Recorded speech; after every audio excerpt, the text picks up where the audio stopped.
Hello po, magandang gabi. Happy anniversary. Thank you, thank you. Kwento naman, paano po kayo nagsimula sa paggugupit? Nag-start ako high school pa lang talaga. Naggugupit ako sa mga classmate ko. As in, nag-start ako high school, first year high school, naggugupit ako. Yun yung parang goal ko talaga. Hindi nga ako pinapapasok ng teacher ko dahil doon eh. Kasi pag nakita nila na yung classmate ko ginugupitan ko, parang natutuwa yung teacher ko. Nag-start ako sa razor cutters. Nag-start ako sa razor cutters hanggang nag-Bambi Friendlies ako. Tapos pumasok ako naka-discover kasi sa akin si Direk Gobet Villanes. Dinala ko sa showtime para ayusan siya. Parang photoshoot yun ng mga director eh. Nakita ko si Bong Navarro. Sa pinayusan ko. Yung una kong ayos kay Bong Navarro, parang nag-trending agad. Hanggang ayun na, kinuha na ako ni Bong. Hanggang dumami na sila. Pero tanong ko lang nung high school ka, paano mo alam paano gumupit? Nanonood Wala, ka lang? wala. Instinct. Gupit-gupit lang. Tapos okay naman yung Okay naman.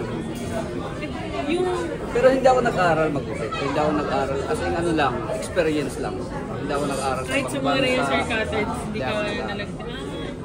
Yung tanong ko lang, dun sa mga, di ba nag-trending yung cut? Halimbawa, parang ano na lang din yun, nasa sayo na lang din yun kung tinitingnan mo ko ng bagay. Yes, kung anong bagay sa look talaga ng wari.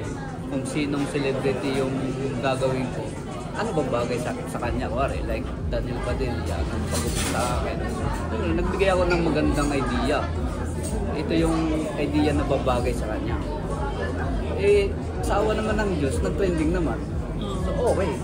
Ano yung nai-imagine mo? Hindi kasi parang hindi ko rin nakita ko yung isang tao.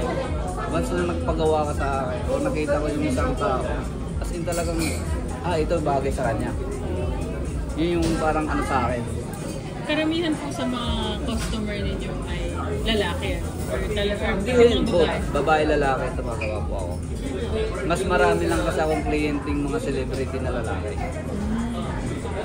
So, Master, sino yung mga sikat na celebrities natin na ngayon talagang mga client ninyo, suitin ninyo? Mga iba-iba, dami. Daniel Padilla, Billy Crawford, Bong Navarro, Jong Hilario, Christopher Martin, mga hashtag, Ronnie Alonte, Makoy, Sus, Nico, Jameson, ang dami. Si Chang Ami. Chang Ami, yan, dami. Usually, ano yung mga request ni Daniel, ni Bong, ni Jong?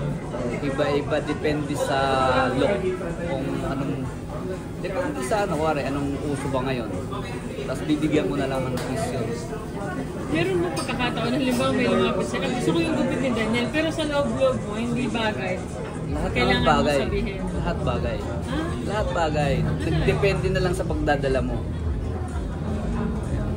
So pinagbibigyan mo? Hindi naman, hindi bagay sa akin. Hindi, bagay lahat. Depende sa look mo. Depende sa aura mo kung kaya mong dalhin.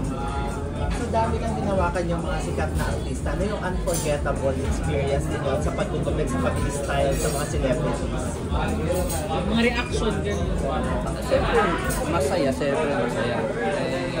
Natutuwa nga ako na hindi ko akalain na magiging ganito ako eh. Na sumisikat pala yung mga ginagawa kong gupit. Kasi ang dami nakakilala sa hindi lang mga celebrities, mga hairstylist din, pero iniidolo yung mga gawa ko. Kaya nakakatuwa. Ano bang naibigay ng magandang gupit sa isang tao? Is it confidence? Ano pa ba yun? Ano po? Ano yung ibibigay ng magandang gupit sa isang tao? Like, confidence ba? O Yes, sobra. Sa lalaki kasi, importante kasi sa lalaki, buhok talaga yun. Yun talaga yun, kahit di ka marunong manamit, basta pag marunong ka manamit, sinabayan mo pa ng buhok. Kasi kung hindi ka marunong, kahit sobrang yaman mo, pero wala namang ayos yung buhok mo, wala. Di ba?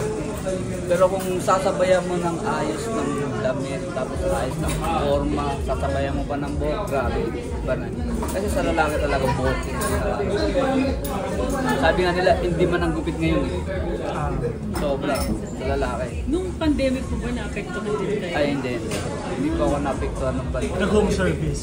Marami nagpapa-home service, pero sa shop sila pumapunta.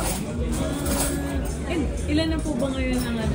Branch, dalawa pa lang po. Meron akong Taguig branch, para sa Rizal Taguig branch sa may Wasay. And dahil hands-on kayo kaya? Yes po, hands-on po kasi. Ano yung mga trends nitong 2025? May mga trends na mga pinauso ko, yung mallet, French cut. Yung mga K-pop hairstyle. Yes, marami rin Di ba mga yung kay K-pop Daniel hairstyle. mahaba yung Yes, likod? modern mallet, tapos stylish crew cut, French. So, ang dami. And ano naman yung mga trend na dapat mag-goodbye na for 2026? Ayun nga pala, yung buzz cut, pinauso ko rin. Kaya 2026 di ko pa maano eh. Kasi wala pa. Hindi ko pa inaano yung ano yun. Kasi andito pa rin yung uso eh. Andiyan pa rin yung modern mallet, binabalik-balikan pa rin. Yung French, andiyan pa rin. Kasi parang bumabalik lang naman lahat ng mga hairstyle. Sir, siguro kasi since, di ba, very distinct yung buhok ni Daniel Padilla. Can you share lang po ano yung parang unforgettable experience niyo while working? Na Kasi ginawa nagawa ko din po siguro. experience. Parang basta nag-i-enjoy ako habang ginagawa ko siya. Hindi siya yung tipong pag nagpagupit Wala. sasabihin niya pinagkakatiwala na Basta talaga ang siya. pag nagpagupit yun sa akin, pag nagsabi yun na, alright, bago sila yung modern mallet na lang, meron siyang binigay sa akin na specific na buhok. Pero sabi ko mas okay pag ganito. So nagtitiwala naman siya. So pag nagpagupit yun, as in talagang dead ma, magsisilpon lang yun. As in ganun lang siya. As in hindi yung titingin kung anong ginagawa ko. Tiwala. Pag natapos ko, ayun, masaya naman. So dun sa look ni Daniel na talagang pinag-usapan, yung bigla siya nagparang semical. Yes po, yung nagpabaskal siya. Oo. So ano yung kwento pa sa likod doon? Like talaga bang sadyang ganun yun? Yes. Kasi galing sa modern mallet yun, kaya nagpakalo ko siya. May pinagamitan lang. Para sa incognito natin. May pinagamitan lang. Yung first branch ko pa yung Taguig. Hindi po, yung French branch ko po yung QC branch. Paano po nyo napag-decide na parang kailangan mo na Expand. Hindi, yung magkatayo na kayo ng sarili? Dati kasi, parang kasi nag-freelance ako sa ABS. Dating full-time ako eh. First stylist ako nila Bong at saka nila Joe, nila Billy. So sabi ko, parang gusto kong magtayo ng sarili. So nung nagtayo ako, parang kasing maliit lang muna. Kasi hindi pa siya ganun kalaki, hindi pa ganun kaganda. Hanggang nagtiwala naman sa akin yung mga kliyente ko. Ayun, naging okay. Tatanong ko lang kasi parang ang ganda ng relationship mo sa mga celebrity clients. Hindi sila endorsers, no? Talagang Yes. paying clients sila. Tapos talagang grabe yung support nila. Support. dito sa- Kasi yun yung tiwala. Importante kasi tiwala at pakikisama. Meron yung bang time na kung saan yung emosyon ng artista, parang halimbawa, malungkot siya ngayon, gusto niya sabihin, Master Jun, kung malungkot ako ngayon, gusto kong gupit ganito. May ganun din ba? Or walang ganun din sa music? Pero siyempre, mo yung... Siyempre, dapat hindi siya maging malungkot. Dapat pag lumabas siya, masaya. Kasi nakangiti talaga siya nalalabas. Wala naman ako hinawakan na lumabas ng hindi masaya. Parang si Sir naging kliyente ko. Pero pag lumalabas siya, masaya naman. Oo, nabati ko ngayon. Pero, Master Jun, ano yun? Yung pagdinegosyo, saan mo natutunan yung pag-handle ng... Siyempre, ibang aspect din yung paghawak ng mga ng kita, ng pagpapatakbo, yung operations. Paano mo natutunan? Wala, di ko alam eh. Basta, sabi nga nila eh, basta masaya ka sa trabaho na ginagawa mo. Natutunan mo lang. Natutunan ko na lang. Basta marunong akong makisama, yun na eh. May importante kasi marunong akong makisama sa mga kliyente. May dream ka bang gupitan na celebrity, international or local, na hindi mo pa? International na gusto kong makita. Wait siya.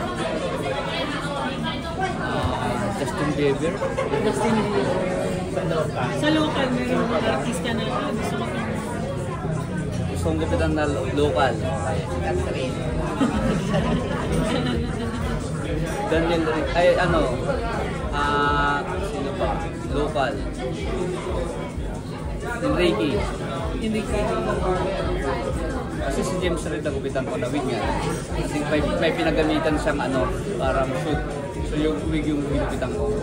Anong ipapayo mo sa mga, siyempre ngayon na barbero, hairstylist na nangangarap din makagaya mo magkaroon ng sarili mo?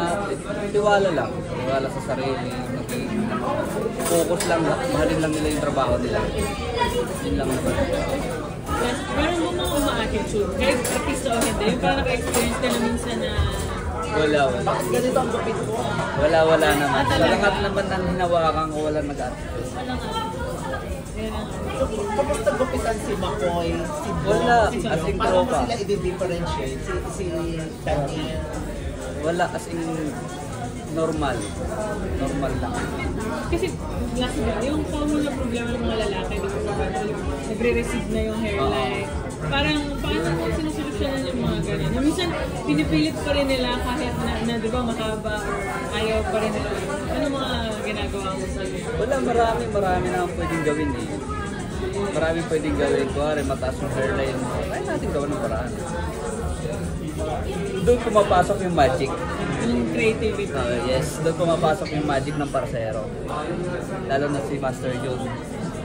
Ano yung mga i-expect ng mga tao? Now, you're 8 years na.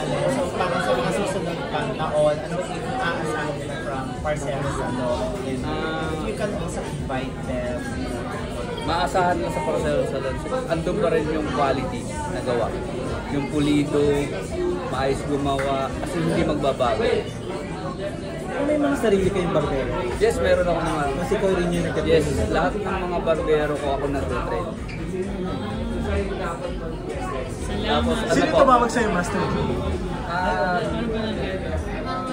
Ano eh, hindi pa ano yung Master June, talagang inano ko na siyang Master June. Okay. And, meron ka pa bang pangarap para sa business? Mayroon. Anong pangarap mo? Pangarap ko kasi magkaroon ng bar. Bar. Bar na bar. Barbershop. Hindi. Yun yung pangarap ko. Hindi na connected sa... Hindi connected sa ano, para pag dating naman hindi may makapag-chill naman. So business na yung ano. Yes, business naman. Kaya nga sabi ko nga eh, thank you dito sa ano eh, sa Sa destino. kalimutan ko. Post natin. Wait lang. Post lang. Master Jun, madalas di ba sinasabi nila, yung kapag nakipag-break ka, parang ang part ng movie, pag-move on mo, yung magpagupit. Yes. Hanggang ngayon ba, yan pa rin ba yung mga Oo. kadalasan yung mga sa Parcero? Marami mga babae nagpapa-short hair Magbagong break. para magbagong look daw, bagong aura. You hair, you Bagong- me. Yes. You hair, you me. Ang dami ng iba, ganun din. Ganun din. Ang dami. Yung Latino, charing Maraming ganun. Ano yung parang signature, ano yung classic experience yung aasahan pag nagpunta sa Parcero Salon? Like, may mga pre-massage ba yan? Wala. As in talagang buhok lang, as in talagang pag pumasok ka, lalabas kang pogi, lalabas kang celebrity. mas confident. Yes. And paano rin sa mga gustong ikaw yung gugupit, mahirap ka na bang... Oo, ma-reach. As in normal pa rin. Basta by appointment. Sino nagugupit kay Master Joe? Ako lang. Ano rin? Yes, ako lang nagugupit sa side. Pag sa likod, pinapagupitan ko na sa tao ko. Bakit mo kinulayan ng red si Daniel Padilla? Wala eh. Anong meron doon story nun? Nagpa-rich copper siya. May pinagamitan lang. Bakit si Makoy nagpaikli ng mundo? Pinatay daw kasi mo sa Batang Quiapo eh. Kaya nagpagupit na siya. Para ibang look naman. Pero wala itong yung... Wala. Thank you, Master Joe. Tapos, paano ko na lang, sama ko na rin yung